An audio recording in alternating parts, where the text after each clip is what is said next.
Nigeria is at a turning point. The army has just taken a step that almost never happens, a step that signals how serious our national security has become.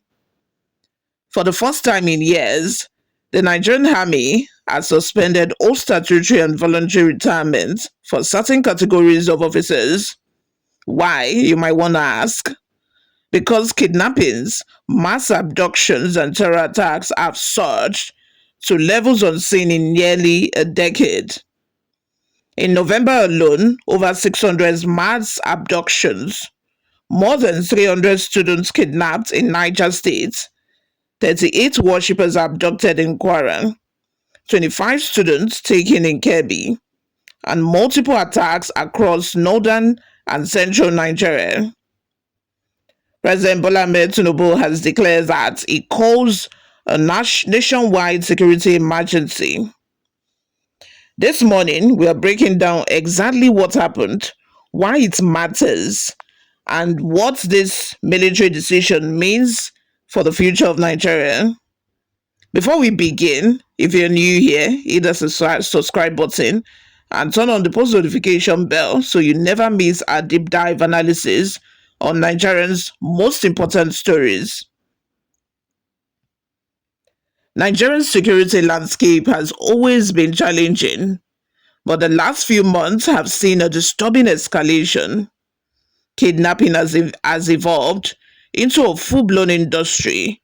Terror groups exploit weak rural defenses. Communities are emptied overnight. Schools are raided with shocking boldness. This is the environment that forced the President Tinubu, to make his November 26 declaration a nationwide security emergency. And this was not symbolic. He ordered expanded military recruitment, mass deployment, and a restructuring of manpower across the army, police, and intelligence agencies. But here is the twist. The Nigerian Army doesn't have enough experienced personnel to rapidly scale up operations. So instead of losing skilled officers through retirement, they suspended retirement altogether. The internal memo dated December 3, signed by Major General E.I. Okoro, is more than a policy update, it's a signal of emergency. It cites the HTACOS Officers 2024, the harmonized terms and conditions of service, and outlines where retirement typically applies. Attaining age ceiling for rank, reaching 35 years of service, failing promotion boards 3 times, failing conversion boards, or repeated passover cases.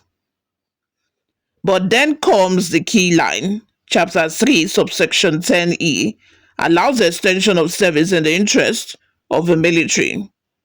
And that clause is exactly what the army invoked. It has become expedient to temporarily suspend all statutory and voluntary retirements. This is rare, very rare. It tells us that the manpower shortage is serious enough to override normal military tradition.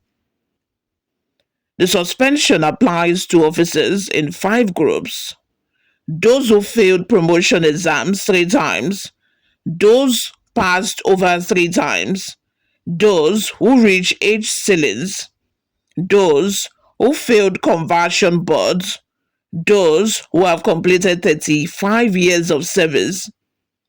Now, these are usually retirement bound officers, but the military says you may apply to continue serving beyond your retirement date. There is a catch though. Extended officers will not receive promotions, new career courses, military sponsorships, secondment, or extra regimental appointments. In simple terms, they will serve, but they won't move up.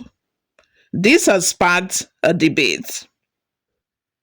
Awal Abdullahi, Secretary General Veterans Federation, Awa Abdullahi says he supports it strongly.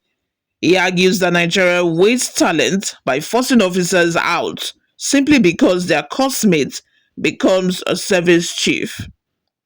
He frames it as taxpayers' money being thrown away, and from an efficiency standpoint, is not wrong. It says most of these trained officers have more experience than the juniors. Why discard that? Brigadier General Peter Aro, retired, calls it a reasonable emergency response, but it draws attention to something important: welfare.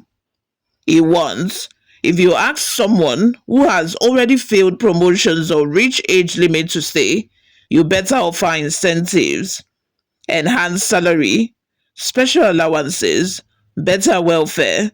Otherwise, many will walk away. Brigadier General Bashir Adewumbi, retired, agrees it's a practical step and insists the existing military hierarchy will prevent juniors from abusing authority over seniors. To him, staying beyond retirement is a privilege, a chance to serve Nigeria further. Brigadier General George Ndim, retired, supports retaining experienced officers but firmly opposes keeping officers who failed promotion exams multiple times. He believes low competence could risk operations. It's a diverse set of opinions, but they all reflect one reality. Nigeria is in a national security crisis, and the army is crumbling for manpower. Let's talk about the human impact. Imagine planning for retirement about 35 years. Your family expecting you home. You've already mentally checked out. Then, boom, you are told to stay. No promotion, no new career opportunities, just continued deployment. This is emotionally heavy. Morale management will be key. Commanders have been instructed to watch morale closely. This policy could either strengthen the army with experienced officers or create frustration among older officers who feel stuck. The outcome would depend on leadership and incentives. From an operational standpoint, the suspension is logical. Nigeria is fighting on multiple fronts: bandits, terror groups, kidnapping syndicates, oil thieves, separatist militia. The army cannot afford mass exits right now. Experienced officers know terrain, they understand insurgent tactics, they have built trust networks, they can mentor younger soldiers, also provide leadership stability. In times of national security emergency, experience becomes the most valuable currency. This retirement suspension exposes long-standing structural problems. One, chronic under-recruitment over the years. Nigeria has not recruited enough military personnel to match population growth or rising threat levels. Two, slow training pipeline. Training new officers takes years. Crisis demands immediate manpower. Three, welfare and morale problems. Poor housing, delayed allowances, operational fatigue. Four, leadership bottlenecks.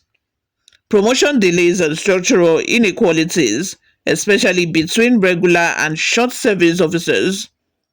Retired generals like Aro and Edim are right. Without deep reform, this suspension is only a bondage. To fix Nigerian security crisis, extension of service is not enough.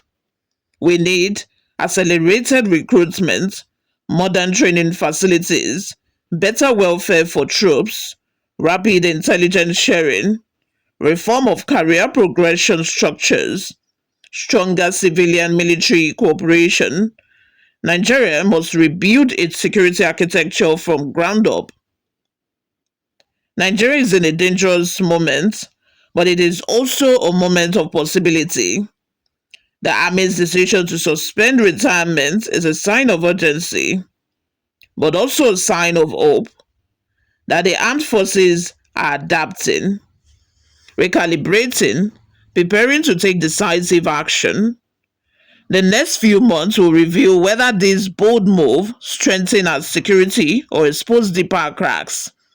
If you found this analysis helpful, hit the like button, tap the subscribe button as well, and also turn on the post notification bell for more in-depth documentaries on Nigerian security and politics. And tell us in the comments, do you support the suspension of military retirement, or do you think it's a risky move? Your voice matters. My name remains Oluwayomi Lola, and I'll see you all in my next video. Bye for now.